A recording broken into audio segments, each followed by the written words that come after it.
Hello, everyone. You're listening to the latest Flyers Talk podcast presented by Great Railing. I am Jordan Hall, and I am pumped to be joined by the Ashlyn Sullivan, our Flyers pre- and post-game live host. We are live at Rivers Casino in Philadelphia. Ashlyn, and all season with probably just about every question has commenced for the Flyers. They wrapped up the season. They went 31, 38, and 13. Third straight year of no playoffs. Not that there was an expectation of playoffs, but worth noting because the organization hasn't really gone through something like this probably since, I think, 89 to 94. So a ton of questions with this Flyers team, and Danny Briere and John Tortorella tried to answer a lot of them on Monday in their end-of-the-season press conferences. Let's start with John Tortorella's press conference. He was as honest as ever.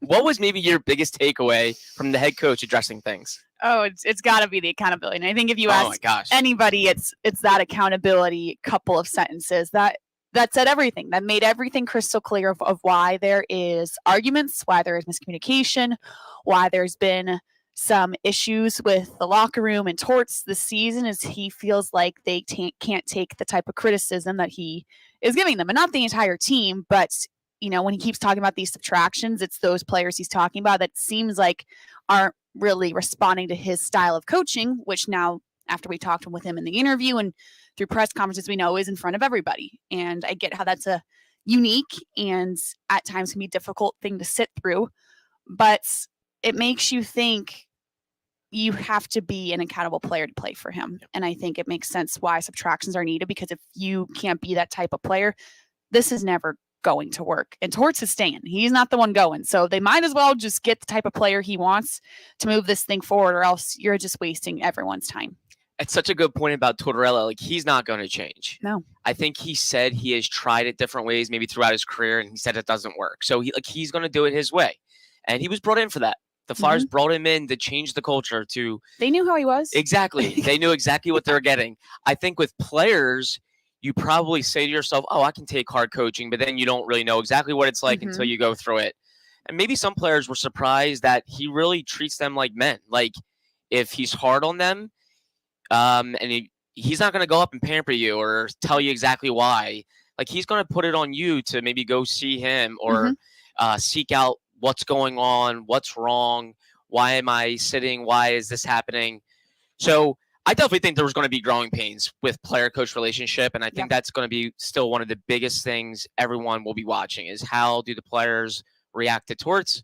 How does Torts continue to try to build relationships with players? Because he has to get buy-in. Like, he's a coach that's always gotten buy-in when he's at his best, like when he was in Tampa, which was also now about 20 years ago. He got grown adults to buy in and really love conflict, love confrontation.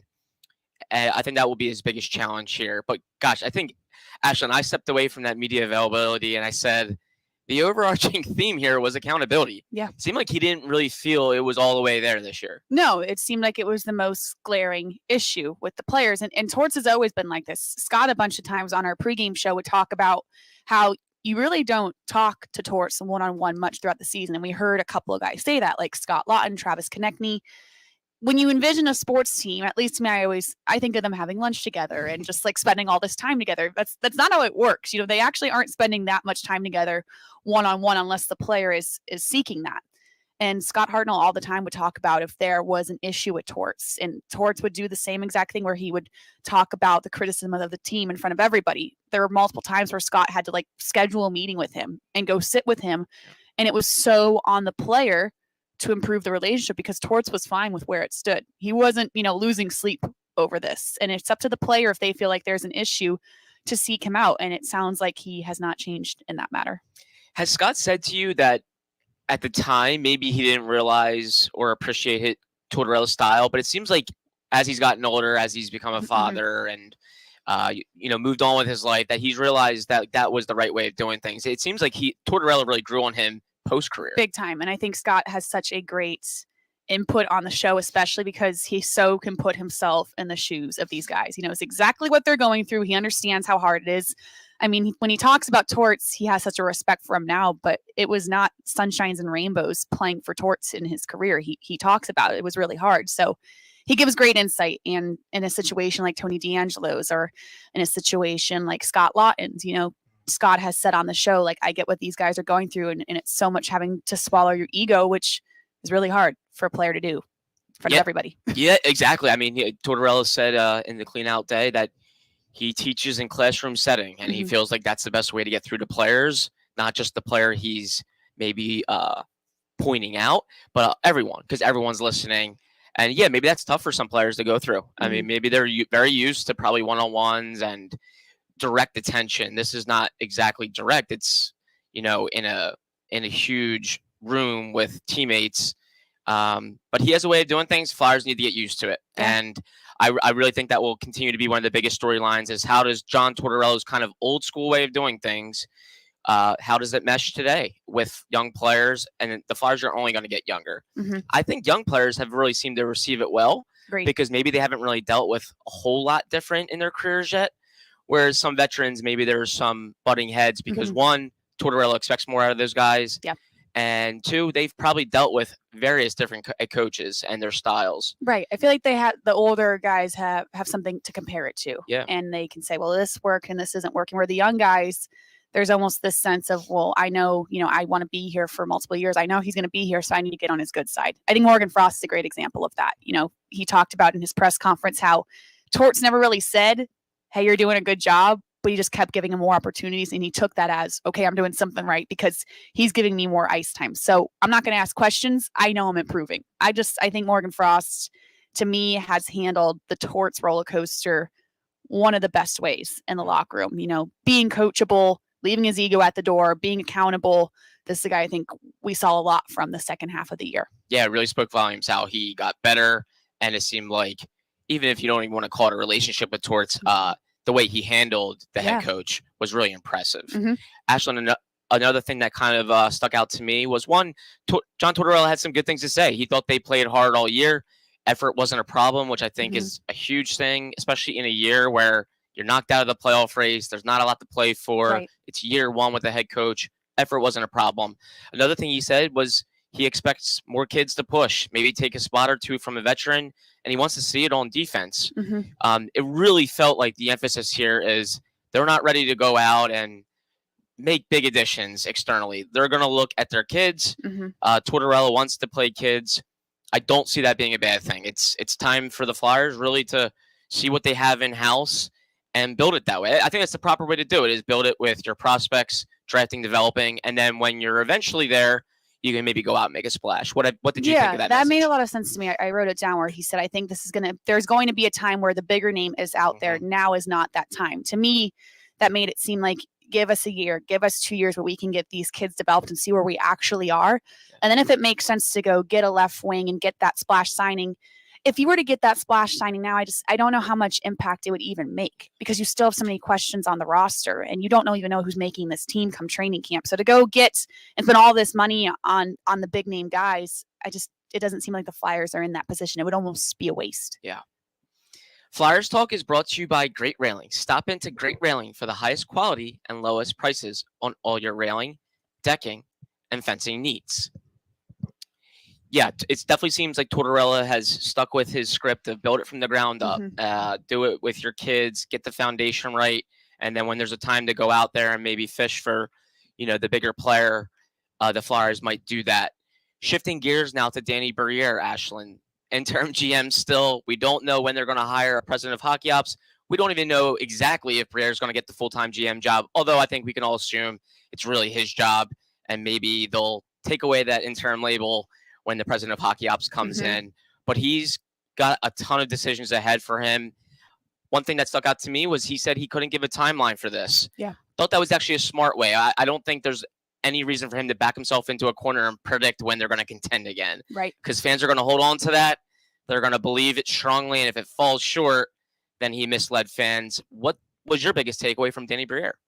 That he's so the guy. Yeah. I just love that there's been no questions asked on his part. Every press conference, every availability, he has handled himself like he is the general manager going forward. And, you get these opportunities in life, and I feel like he has so taken advantage of this. You walk away from that press conference and and you say, okay, the Flyers are in good hands with this guy. He has this comfort about him and just this knowledge on the team that is so impressive. So I think there's most likely no question that interim title is going to be taken away. I really liked, especially with the up and downs of this year, how on the same page him and Torts were. Their press conferences were very short apart. I don't know if they had a powwow before about what to say, but it was identical in most senses, especially about the accountability, about the subtractions. They just seem like they're very in sync about what needs to happen here. That doesn't happen a lot in really sports in general. There's times where their egos, the GM and the head coach, who's boss. It doesn't seem like this is here. This really does seem like a true partnership, which you really need right now. Absolutely. And it does feel like everyone's on the same page, and that's critical. There's been times recently with Chuck Fletcher and Dave Scott where Dave Scott hadn't talked in a while. He obviously retired, is retiring at the end of this season, the head of ownership for the Flyers, and then Chuck Fletcher, who was fired in March, general manager, president of hockey ops, and then the coach, John Tortorella. There was times where just the messages kind of didn't line. Yeah. They didn't line up, and I just think it really had fans kind of guessing and wondering and saying, what's going on? It seems like they kind of have their ducks in a row now. Yep. From ownership to Tortorella to Danny Briere. And that's a positive. I think that's a start. I think it'll go much, it'll hit much further with fans if the action backs up the words. But Danny Briere has impressed me so far in his couple of press conferences. He very much looks and acts and sounds like a GM. He sounds confident. He has a vision, and he's incredibly well liked. Like, I think he's going to be a very good listener, and I do think he'll have good convictions. I think he'll be able to insert his opinion and be able to make the decisions. One thing I do wonder, Ashlyn, is like how he will do with maybe trades and signings. Like, he hasn't done that yet.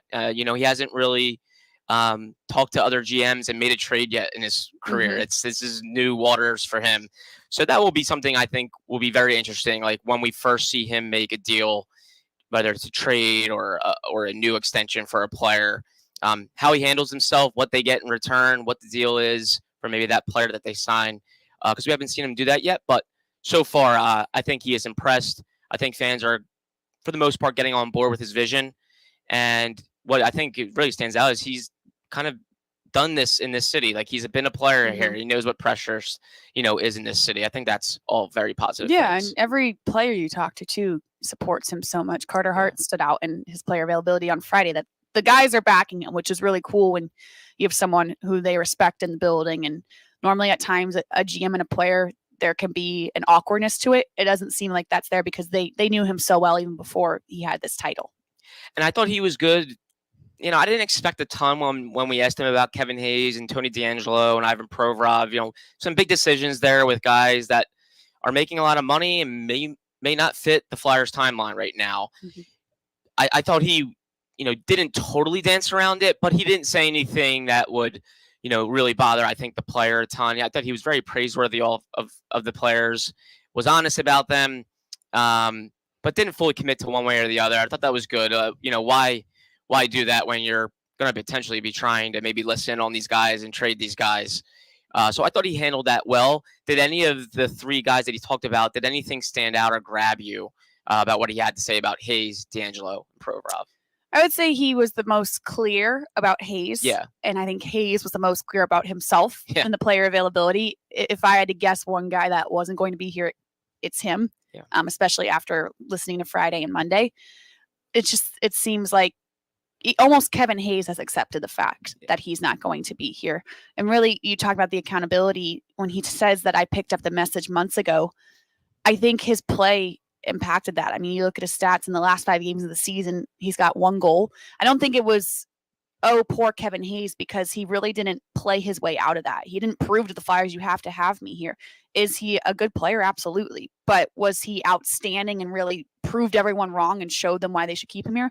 I don't really think so. So I think he accepted the message, and I think it impacted on the ice as well. Yeah. Catch all the sports action and more at Rivers Casino Philadelphia. Whether it's the money line or the pass line, there's something for everyone, including a great sportsbook. Rivers Casino Philadelphia. Philly loves a winner. Gambling problem? Call 1-800-GAMBLER. That's a perfect segue, Ashlyn, to looking at what the players had to say on last Friday. exit interviews, pretty much went all day. A lot of players, a lot of things say Kevin Hayes really stood out. It just seemed, kudos to him. He was honest with us. He's always been honest with us about just where he stands. And it definitely seemed like he was resorted to the fact that there's a good chance he's going to be moved, that maybe Tortorella doesn't see him being a part of this. Any other players, any other things that maybe stood out to you? There was a bunch, but any other ones that really kind of climbed to the top? I really like how Tony DeAngelo handled himself. Yeah. I think I really like the whole year how he's handled himself. There have been some bumps on the road. There has been flashlights and spotlights on him. And every single time there's been an issue in the public eye, I think Tony has set it straight. And I give him credit because I think he could have come in emotional and pointed fingers. And I like how he didn't talk about what happened because I don't think it's our business. And I think he sees it as something him and Torts have to work on. I like how he cleared the air and said, I want to be a Flyer and I don't take this for granted. I plan on coming back. And he talked about accountability, how he wasn't consistent. He wasn't good enough defensively. And, for him to say and point the finger back at himself when he very easily, with what's gone on with him and Torts, pointed it at Torts in a public setting, was mature enough not to and point it back at him. I liked that. And I think he needed to do that to get the bad taste out of Flyers fans' mouth of what is going on with Tony DeAngelo. I thought he set the record straight, and he really needed to, that I'm going to be mature about this, and I want to be a Flyer in the future. Definitely felt like some damage control for him. Yeah. He doesn't already probably didn't have the best rap with fans, and here he sits the final 5 games. People are wondering what the heck did he do? Yeah. Didn't hide from it. Didn't make excuses. Didn't sound like he wanted to be out the door as soon as that interview ended. Very much talked about being a Flyer, being prideful about being a Flyer. So I thought he did really good for himself. He's been an accountable guy all year. I don't think the media has ever really seen him come out after a game and make a ton of excuses or act like he's had this great season. He's been honest, accountable. My gut tells me he'll be here next year. I don't think it would even really be easy to trade him. And I don't see a ton of harm in him being here one more year and then seeing where it goes. 1 year left in that deal. And one thing I'll say about Kevin Hayes, Ashlyn, is it just tells me how far the Flyers have fallen. That Kevin Hayes very much is a 6'5" center that's going to be turning 31 next month, and he's very much in the prime of his career, and he doesn't fit. It's looking like he might not fit here, and that tells you just how deep the Flyers have fallen, how much they are trying to rebuild, how much younger they're trying to get. Thought that very much spoke volumes. And one thing that definitely caught my eye too was James Van Riemsdyk saying that he was really disappointed he was not moved at the trade deadline. It just, for a guy that is so professional, always treats the Flyers in a professional way, seemed like he was a little bothered that he wasn't moved. Did you get that sense? Oh, of course. And he should be bothered. Yeah. It was very clear what he wanted and what the Flyers wanted and how it was just an epic fail that it couldn't happen. Yeah. It was so disappointing. And for him to almost get his hopes up and think, I'm going to end my career and go down this runway and it not happen. And now his future's so up in the air when it didn't need to be. I think he has every right to say how disappointing it was because I think it was mishandled and he left with questions of how could this possibly happen. Yeah. I think he deserves to be disappointed. This is this guy's future. They don't know where they're going to live next year. There's a lot of questions around him. And for a guy who I think has been very respectful to the organization and done everything the right way, it was almost like he deserved that moment, and he didn't get it. So I get why he's disappointed.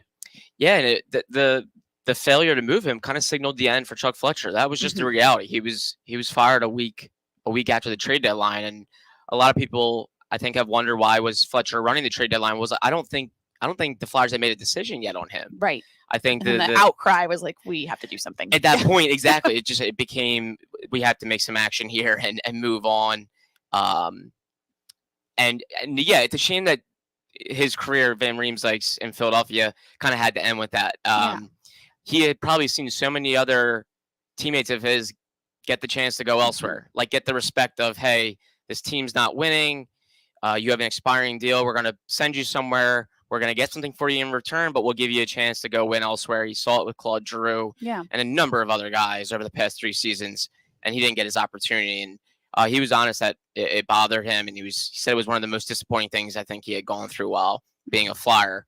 And I think it said a lot that a lot of his memories of being a Flyer came in his first stint when he was younger. The team was winning. It was probably a lot more enjoyable times for him. Yeah. And actually, one other aspect of the player cleanout day that I wanted to ask you about was it seemed like there was overwhelming positivity with two key players that could be coming back next year, Sean Couturier, Cam Atkinson. Yeah. Atkinson obviously was very honest about what he went through with his neck injury. He got emotional talking about it, about there was a couple misdiagnoses and went through a lot. Yeah. But the overwhelming thing, I think, at the end of it was he feels good and he feels like he can play. What a difference that could be if those two guys come back and can play. Yeah, and I even go back to the final game. It was minutes before the game ended, and they were showing the ceremony on the ice, and then the broadcast panned to the bench, and you saw those two in a suit with their teammates, and it was like, wow, like that's the first time we've seen in an image all of them standing together and them being a part of it. It was like, that's really cool. That like that's one of our final moments we'll have of this season is that image of them standing with their teammates on the bench. I thought that was awesome of Brian Cooper, who produces the game. That was his last game, to show that moment, because it was really cool. You sense how close they are, and you sense that, you know, especially for Sean Couturier, how he felt like he could have played even this year. So now you can't help but be excited about camp and thinking of them, and even towards, you know, admitting that he's penciling them in rosters and somewhat smiling. You know, the only hint of optimism we've got from him all year is for those two. So you can't help but be excited. And I get that there's nothing finalized right now. Torts has said every job is for the taking, but to think of those two coming back. And that's why when you hear players say it's up to us, that this doesn't take as long as people think, those two players are going to be a huge part of that. And it really did feel symbolic with those two watching. Like you say, like, here are these two guys that are very close. Like they're right there, not quite there, but they're right there. And maybe they can be helping this thing move forward. You know, how much longer Cam Atkinson is here and Sean Couturier, like, obviously I think they're very much here next year, but they are older veteran players, and we'll see where the season goes, where the Flyers are, you know, in their youth movement and how quickly they can turn this around. But I really think John Tortorella and management feels like these two guys, they're not even thinking about trying to move these guys yet. No. They're very much going to be a part of this next season. And then, you know, they'll go from there. As Danny Briere said, he can't put a timeline on this. He says, what if there's regression next year? He's like, we don't know if there will be. So, you know, they can't go into this offseason expecting like that they're going to be contending next year. Yeah. You know, they'll see where it goes. I can't see how it can regress. Yeah.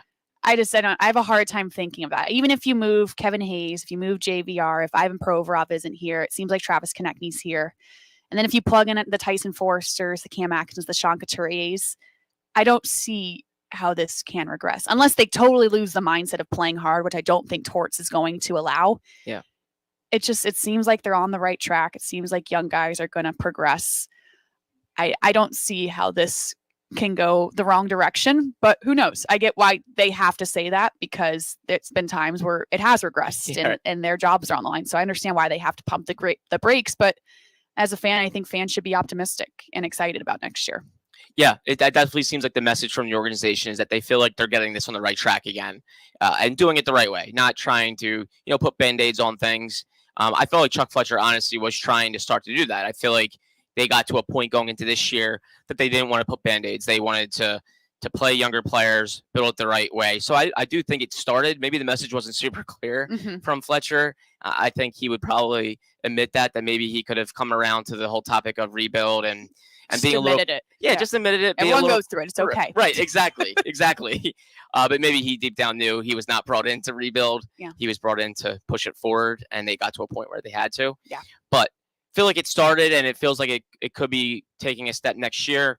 But so many decisions this offseason will play a huge factor into where this team is in its rebuild, and how far it can go, and what kind of strides it can make. But there's no doubt that I think fans have somewhat of a clearer vision from Briere. Did you feel like that was the overwhelming thing in your mind, that Briere was, I thought, very honest about where the organization stands and what it has to do? Accountable. Yeah. And I think there's some healing here. There's some damage control, especially with the medical staff. And you hear Cam Atkinson talking about it, and Torts feeling like they're making progress there. Fans need to know and have to feel like the right guys are in the right spots in the building. And I think with Danny, he admitted there's still a lot of work that needs to be done. They need to hire a president of hockey operations, and they got to figure out, you know, how this structure lies. There's still a lot of work to be done, but I like how they aren't sugarcoating this. And I think that's why we're going to continue to hear from Torts and Briere that this isn't an overnight fix and that this is going to take some time. We're going to hear patience 40 times next year because there has to be. They have no idea. Why should they know? They can't say, oh, yeah, in a year this is going to be better. They don't know right now. They don't even know who's making the team next year. Right. No, it's tough to predict. And the Flyers have known that sometimes things are outside their control. Injuries and God knows what. Sometimes things happen, so you don't want to predict and really disappoint fans who have probably gotten tired. They've gone through enough. Yeah, they've gotten tired of hearing about things and then not seeing the follow-through. I think that will be one of the biggest things is, okay, you have a vision, you have a plan, you want to rebuild it, but there's got to be follow-through. There's got to be action. And people need to see it through. I think that will be Danny Briere's biggest challenge. John Tortorella needs to prove it as well. But a big offseason ahead. We're going to cover it all right here on the Flyers Talk podcast, and we'll see where this things go. Ashlyn, thank you so much for joining me. Great seeing you. Great chatting with you. We'll have plenty more coming up over this summer. A big thank you to Ben Berry, our podcast producer and guru, and Flyers fans, of course, as always. Thank you so much for listening to this podcast and so many podcasts throughout the season. Wherever you get your Flyers Talk podcast, please rate and listen, and we can't wait to talk to you next time.